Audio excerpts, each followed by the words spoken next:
Hello everyone. So we are doing statistics, and in statistics today we need to start with measures of dispersion, and in this we need to cover what do you mean by range, interquartile range, variance and standard deviation. So what do you mean by dispersion? Dispersion means how your data is spread, right? And how much your data is spread. So basically we want to see that. So let's start with the range first. So the formula of range says that we need to take the largest observation minus the smallest observation. For example, xi is 1, 2, 3, 4, 5. In this case, this is the largest observation. This is the smallest observation, right? So in this case, my range is 5 minus 1, which is equals to 4. Now, can you please tell me what is the range of yi if we have 1, 1, 1, 1 and 5?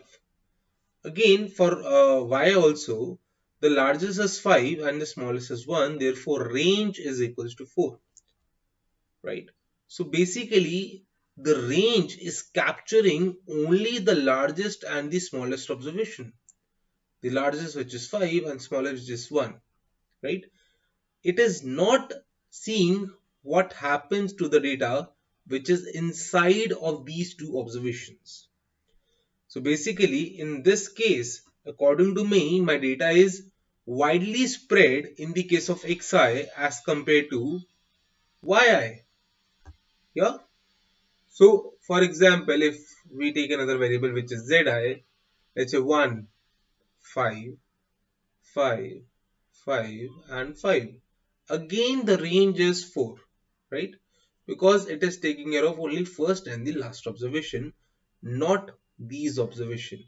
Now if you see y and zi, in the middle of these observation we can see that there is no variance. No variance means the data is taking only a constant value. But in the case of xi, there is some variance, which means that data is not constant, right? But even then, in these xi, y and zi variables, my range is same, right? And that is the problem. And the problem is range is taking care of only the largest and the smallest observation, not seeing, or it will not see what is happening in between of these two observations. Now, in order to tackle this problem, we need to read interquartile range or IQR. In the case of interquartile range, the formula says that this is Q3 minus Q1, where Q3 is, so if I arrange the data in ascending order, so this is my Q1, this is my Q2, and let's say this is my Q3. So basically Q3 represent the 75% of the data which is towards the left side, and rest 25% of the data which is towards the right side. So basically it is giving me that value which covers 75% of the data. Similarly, Q2 is nothing but the median value. It covers the 50% of the data, and Q1 covers first 25% of the data, 25th percent, right? So how to find Q1, Q2, Q3? The formula is simple. Q1 equals to n plus 1 by 4th term. Q2, which is median, which is equals to n plus 1 by 4th into 2th term. Remember that I am saying term, not the value. Yeah. And Q3 is 3 into n plus 1 by 4th term. Right. For example, this is the data set. Xi is 2, 7, 8, 9, 10, 15, 17. So we have 1, 2, 3, 4, 5, 6, 7. Let's say these are the observations. Now, in this case, my n equals to 7. Now the question is, what is the value of Q1? We need to apply the formula. Q1 equals to n, which is 7 plus 1, 8. 8 by 2th term,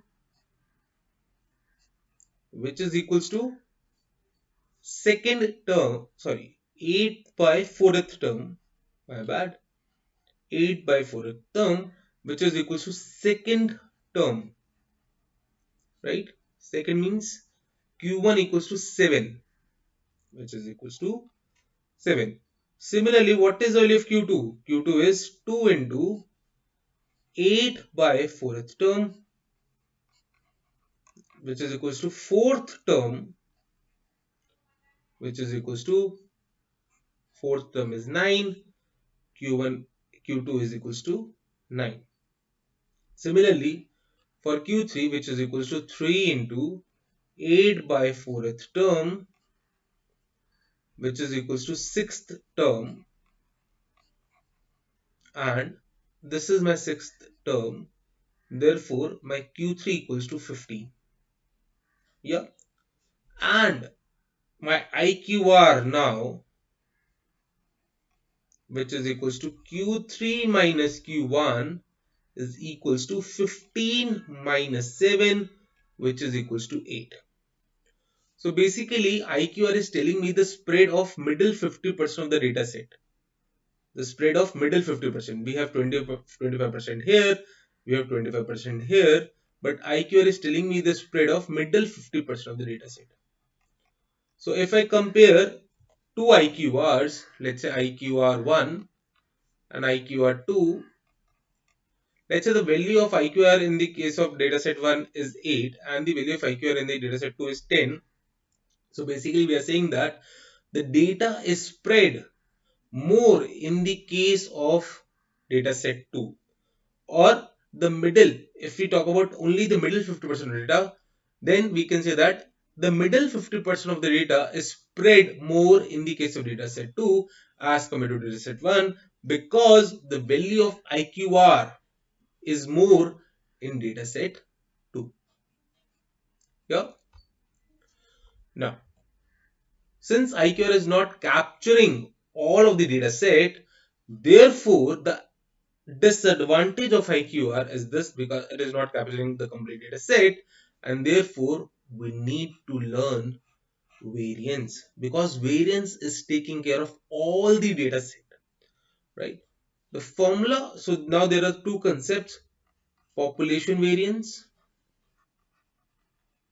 and the sample one, right?